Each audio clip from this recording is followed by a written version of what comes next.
El secretario de Estado Rex Tillerson dijo hace poco que estaban evaluando todas sus opciones políticas en cuanto a qué iban a hacer para crear un cambio de condiciones en las que o Maduro decide que no tiene futuro y quiere marcharse por su propia cuenta, o pueden devolver los procesos del gobierno a su constitución. Pero las palabras sugieren entonces acciones militares estadounidenses en contra de la nación bolivariana. Estados Unidos tiene dos grandes industrias que se retroalimentan. Por un lado está la militar y por el otro la de la propaganda. La inmensa estructura de propaganda ha servido para convertir en freedom fighters a terroristas. Estos aparatos de propaganda no interpretan, por supuesto, el sentir de los países agredidos, sino que se instauran para convencer a la opinión pública mundial de la necesidad de una guerra convencional o no, y hasta de una invasión. Desde hace varios años, la posibilidad del derrocamiento de la revolución bolivariana por la vía de una intervención militar ha comenzado a publicitarse a través de petitorios web. En febrero del año 2014, Patricia Poleo difundió en su cuenta Twitter una petición que enlazaba directo con la página web de la Casa Blanca, en la que se solicitaba una intervención internacional en nuestro país. El sistema de peticiones en línea de la Casa Blanca fue creado durante la administración de Obama y supone que al alcanzar 100.000 firmas, la presidencia debe darles una respuesta formal a esa petición en 60 días. En lo que va del 2017, dos peticiones en ese portal han compartido el propósito de que la Casa Blanca se decida por una agresión contra Venezuela. Para ello, alegan que nuestro país es un reducto del terrorismo antiamericano y concluyen con el numeral Trump invade Venezuela. Ninguna de estas peticiones ha logrado alcanzar el número necesario de firmas, y una encuesta realizada en mayo de este año indicó que el 89% de los venezolanos y venezolanas rechaza una intervención militar extranjera, pero quizás la manifestación de voluntad más clara se observó el 30 de julio, cuando más de 8.089.320 venezolanos salieron a votar a pesar de las acciones violentas y terroristas de grupos auspiciados por el gobierno de los Estados Unidos. Para analizar cuál sería la percepción que se formaría un lector no informado sobre la situación de Venezuela a partir de la lectura de medios como The New York Times, The Washington Post, CNN, Fox, The Wall Street Journal, el canadiense CBS, nosotros elegimos de modo arbitrario 10 artículos sobre Venezuela.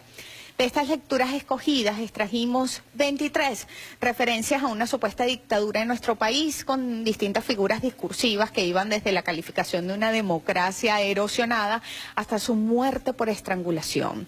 10 referencias a una crisis humanitaria o hambruna en Venezuela, pero ninguna de las lecturas encontrábamos menciones a un hecho significativo sobre este particular, y es que hace pocas semanas la oposición convocó a sus seguidores a acumular comida, alertando sobre sus propósitos de bloquear la distribución de alimentos en el país, lo que sería un contrasentido en una crisis humanitaria o cuando menos un crimen de guerra, ¿verdad?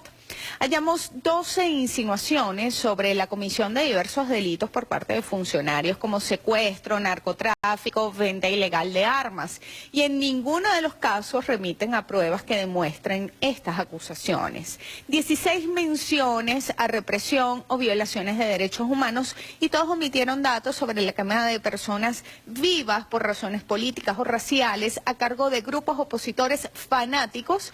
Ninguno profundizó además sobre las circunstancias de muerte de las víctimas, ni mencionaron los crímenes cometidos por la oposición durante más de 100 días. Aunque nos resultan ofensivas algunas descripciones despectivas en torno a la conformación proletaria de la Asamblea Nacional Constituyente que encontramos en estas lecturas, para nuestro análisis de hoy nos centraremos en la justificación de la violencia armada contra Venezuela.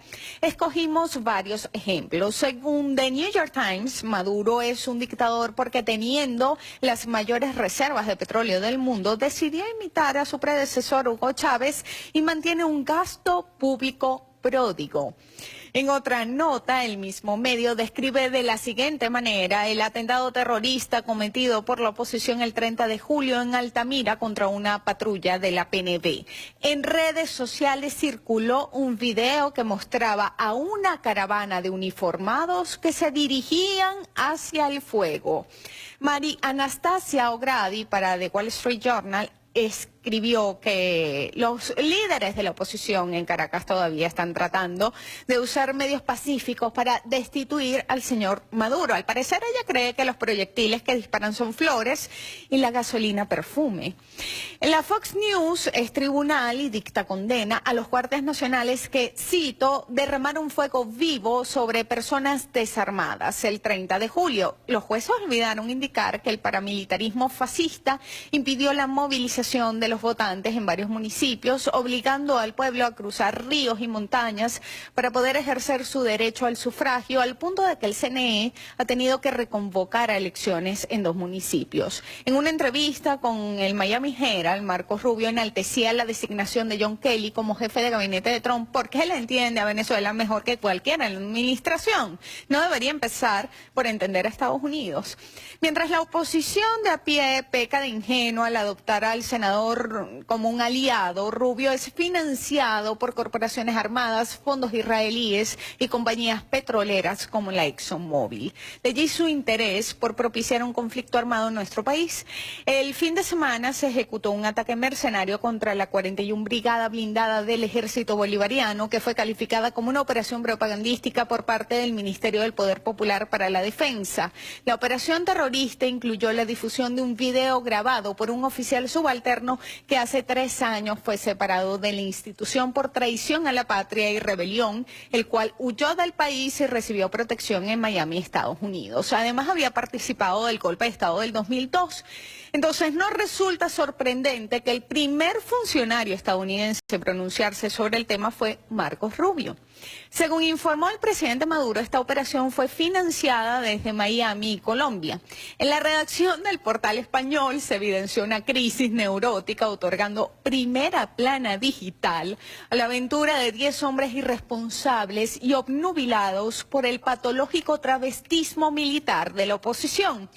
Estalla alzamiento militar en Valencia, la segunda ciudad de Venezuela. Chavismo da por sofocado alzamiento militar contra Maduro.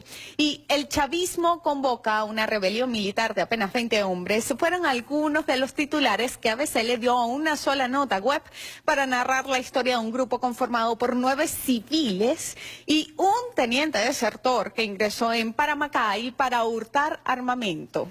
Del mismo modo, la británica Reuters y el estadounidense CNN trataron de disfrazar conciencias de la guerra, una agresión improvisada por civiles a los que ellos suelen describir como manifestantes pacíficos. Todos enfatizaban en sus notas la legítima rebeldía que alegó el cabecilla que reivindicó esta acción. Nos preguntamos, si una agresión similar tuviera lugar contra, no sé, la corona española o la británica o el gobierno de los Estados Unidos, la reivindicación de la misma se habría exhibido en términos de legitimidad. Porque yo no imagino a ABC calificando de legítima una operación equivalente de ETA, por ejemplo.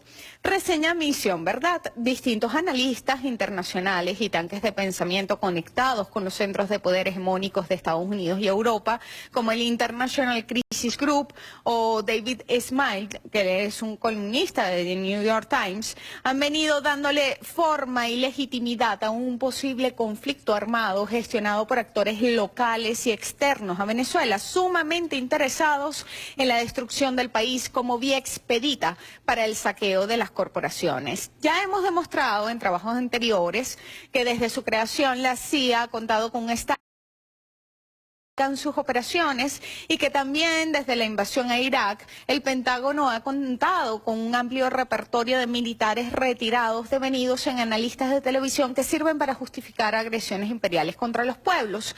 Estamos comenzando a observar esta estrategia aplicada contra Venezuela. Para muestra, el botón del almirante retirado James Stavridis, que él funge como asesor de la Casa Blanca. Su prontuario fue robustecido cuando ejerció como jefe del Comando Sur, luego como comandante supremo aliado de la OTAN y jefe de mando europeo de los Estados Unidos cuando empezaron a destrozar a Libia e iniciaron operaciones secretas de Estados Unidos en Siria a comienzos de esta década. Él fue entrevistado por Hugh Hewitt y predijo una guerra civil en Venezuela y una oleada de refugiados arrojándose al Mar Caribe. Se inclinó por una intervención indirecta. Sería mejor que trabajáramos de cerca con la Organización de Estados Americanos y particularmente con los vecinos de Venezuela, Brasil y Colombia, quienes tienen una capacidad militar significativa. Él aseguró que el papel del Comando Sur va a ser encargarse de las oleadas de refugiados en el mar. Están hablando de venezolanos, ojo. A los pocos días, en el mismo espacio, fue entrevistado el asesor de Seguridad Nacional de Donald Trump, el teniente general H.R. McMaster. Interrogado sobre la opinión del almirante, él señaló estar de acuerdo con Stavridis, aunque él apuesta por una intervención militar indirecta, considerando el historial injerencista de Estados Unidos en nuestra región. Destacó que Estados Unidos debía trabajar en conjunto con sus socios para, cito, proteger los derechos de los venezolanos. Insistió en tachar como dictadora al presidente Maduro, una osadía que ya había cometido frente a los micrófonos de la Casa Blanca. Fotografías demuestran los vínculos de Julio Borges con este alto funcionario y, según denuncia el viceministro de Relaciones Exteriores para América del Norte, Samuel Moncada, el jefe de Primera Justicia habría solicitado en esa reunión una intervención militar contra Venezuela. Mientras McMaster describía a grupos de matones al servicio de Maduro, las imágenes que se mostraban eran las de los grupos violentos de la oposición auspiciados por el gobierno de los Estados Unidos. Se derrumba una vez más el mito de los colectivos revolucionarios violentos, porque las únicas imágenes que tienen para mostrar, papá, son las acciones terroristas de la oposición. Otro artículo, pero este publicado en Global Research y escrito por Paul Street, señalaba que Estados Unidos está en la extrema necesidad de un movimiento revolucionario que debe exigir, entre otras cosas, una asamblea constituyente para redactar una nueva constitución en los Estados Unidos consistente con el ideal y la práctica de la última pesadilla de los fundadores estadounidenses, la soberanía popular. Se rescata así en el seno del pueblo estadounidense el ejemplo de construcción de democracia venezolana. Mientras ellos reinciden en el odio y la violencia, nosotros reincidimos en el amor y la esperanza. Hasta un nuevo kick.